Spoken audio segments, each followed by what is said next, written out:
Give us the heart of a mother today. What an incredible and non-gender-based description of mothering in that poem, and the qualities we so desperately need in abundance today. We need people who are life-giving and heal with their presence and their touch. I hear M's peer educators in that group. They're life-giving, they're healing. People who listen in sympathy, people who give wise advice, not just advice. Those who hold children, who celebrate their large and small triumphs, who praise children for taking risks. And they don't need to be biological children.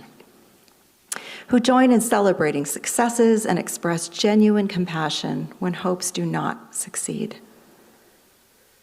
I hope everyone here will think about this morning the attributes you hold in yourself, because I want you to be bold as you leave here and go practice them.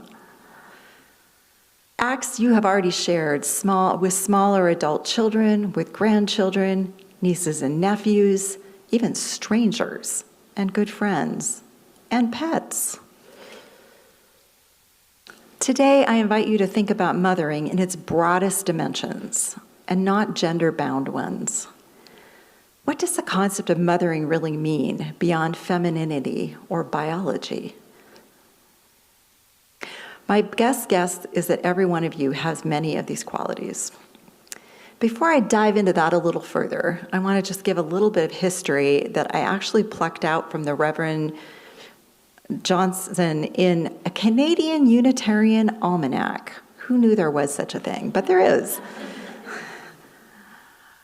So in 1872, Unitarian Julia Ward Howe began advocating for the creation of Mother's Day for Peace. That is the same Julia Ward Howe who wrote the Battle Hymn of the Republic during the Civil War, which, quite frankly, I would love to sing here sometime. So she advocated for this Mother's Day for Peace to be held on June 2nd each year. And the following year, 18 cities held a gathering. Bostonians held out the longest and continued to observe the day for more than a decade. Julia Ward Howe also went off to England to have them join in this as well. But it started to die out a bit. And in 1907, this is my chronic problem with dates. 1907, Anna Jarvis, who is a Methodist, took up the campaign and wanted a permanent Mother's Day. The YMCA joined in, and in 1914, so 7 years later, Woodrow Wilson signed a congressional resolution establishing Mother's Day. But Anna Jarvis, she was troubled by the commercialization of the day, saying, "I want it to be sentiment, not profit." She did not want the sale of flowers, but the giving of homegrown blossoms, which, by the way, we'll be doing next Sunday, whether you purchase them or bring them from your garden. She also lamented about the advent of the Mother's Day card, describing it as, I quote, "a poor excuse for the letter you are too lazy to write," unquote. I can only imagine what she would think of texts and tweets.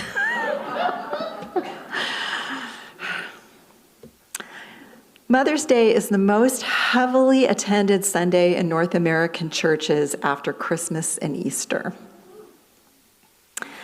In Unitarian Universalist congregations, it started to evolve that it wasn't about just mothers that day, it was the contribution of all women. And we are now taking that further. It's not about women, it is about this concept, non-gendered, of mothering. Unitarian Universalism also calls us to honor the resiliency of all those who mother, especially those who bear the brunt of hurtful policies and are weighed down by stigma in our culture. A time to think about how we create conditions so that all families can thrive.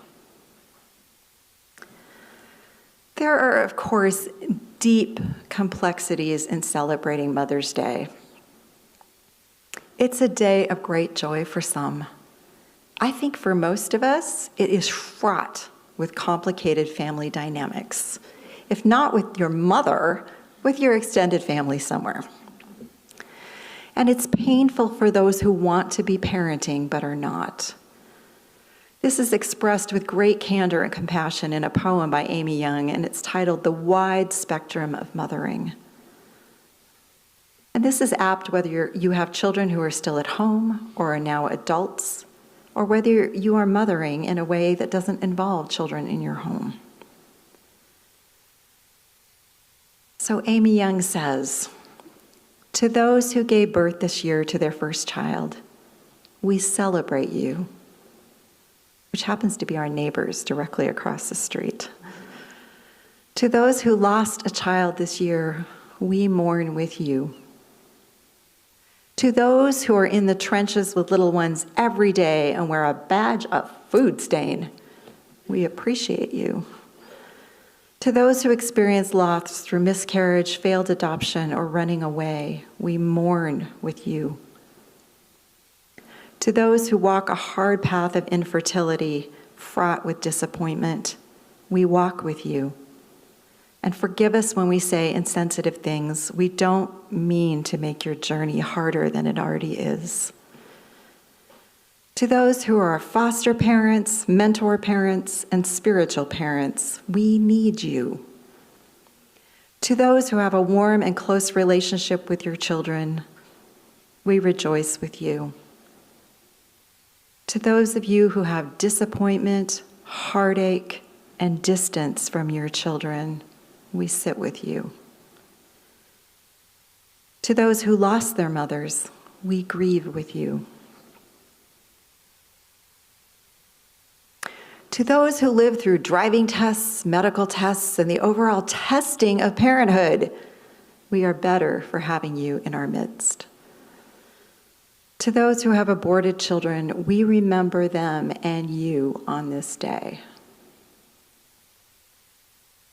To those who are single and long to be mothering their own children in a family constellation, we mourn that life has not yet turned out the way you longed for it to be. To those who step-parent, we walk with you on that complex path. To those who envision lavishing love on grandchildren, but that dream has not yet come to be, we grieve with you. To those who will have emptier nests in the upcoming year, we grieve and rejoice with you. To those who place children up for adoption, we recognize your selflessness and remember how you hold that child still in your heart. This Mother's Day, we walk with you. Mothering is not for the faint of heart, and we have real warriors in our midst. Let's just pause for a minute and integrate that.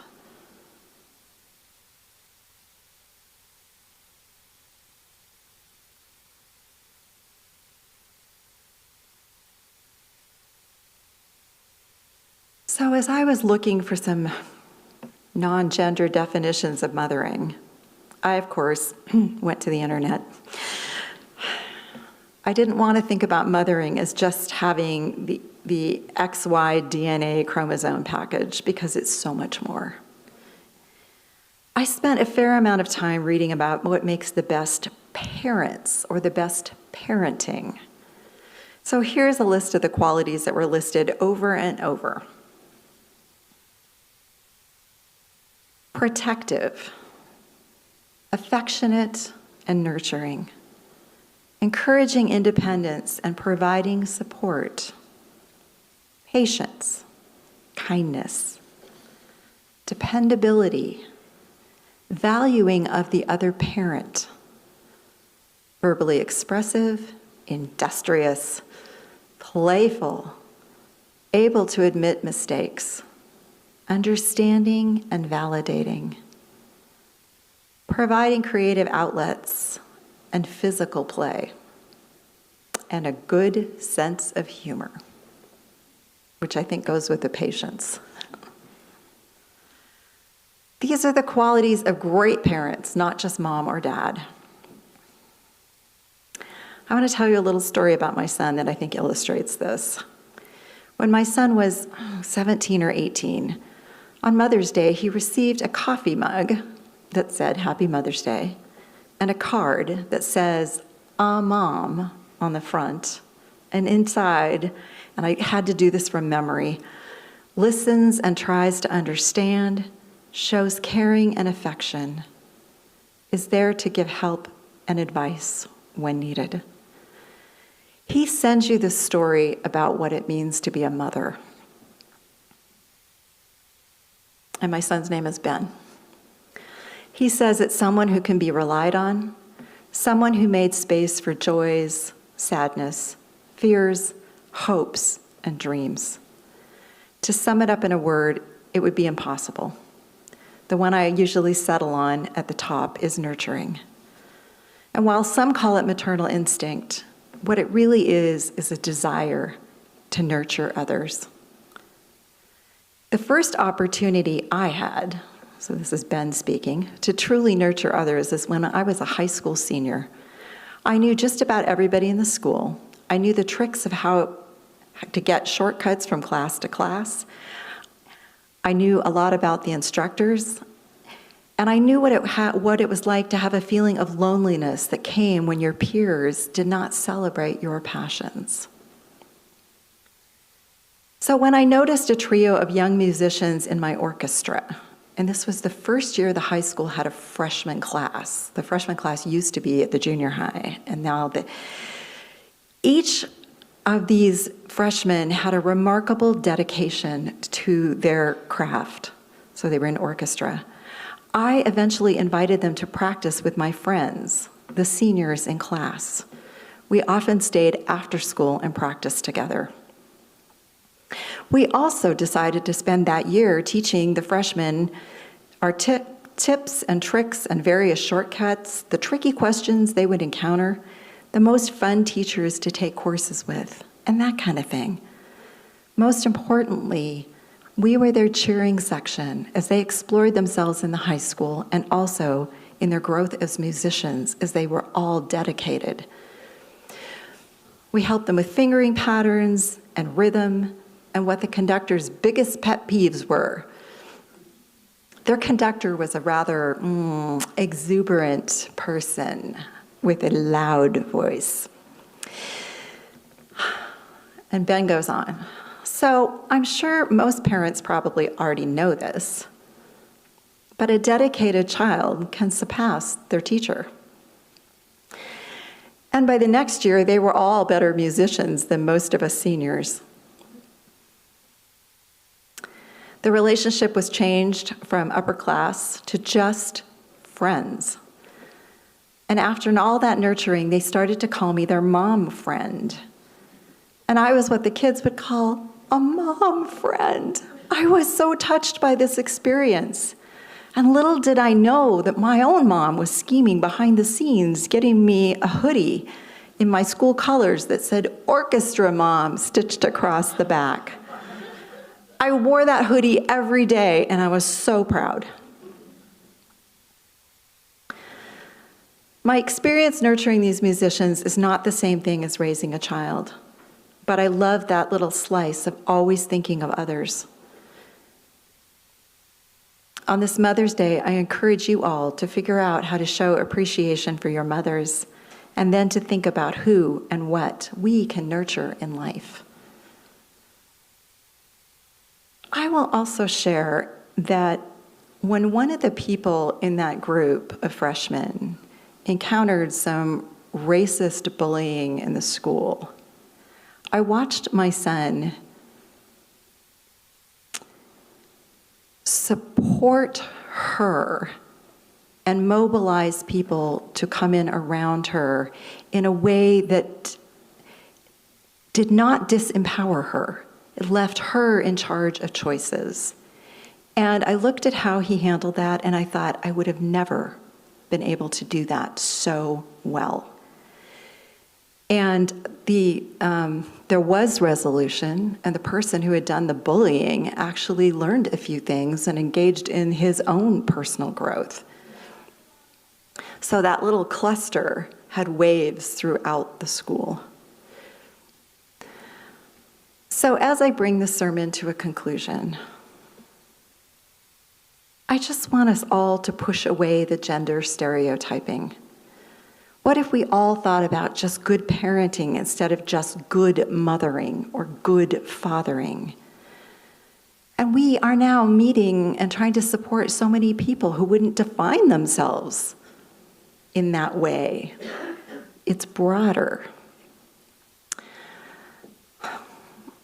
So let's step out of the binary and into the world of just good nurturing.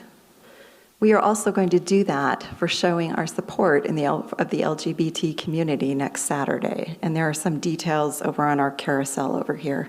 You can also talk to Cammie and talk to me. Cammie, wave your hand. But I will confess, all of that being said, my favorite Mother's Day moment yesterday was my son and I thrift. And I'm at the thrift store taking the picture of the lamp with the giraffe lampshade on it in the giraffe print, and I'm texting it to him and I'm saying, hey, do you think I need a giraffe lamp? And he's like, totally, Mom. I'll buy it for you. So all that being said, I'm always really happy to get those Mother's Day flowers and those Mother's Day moments. And then I want to work on passing it on. Amen and blessed be.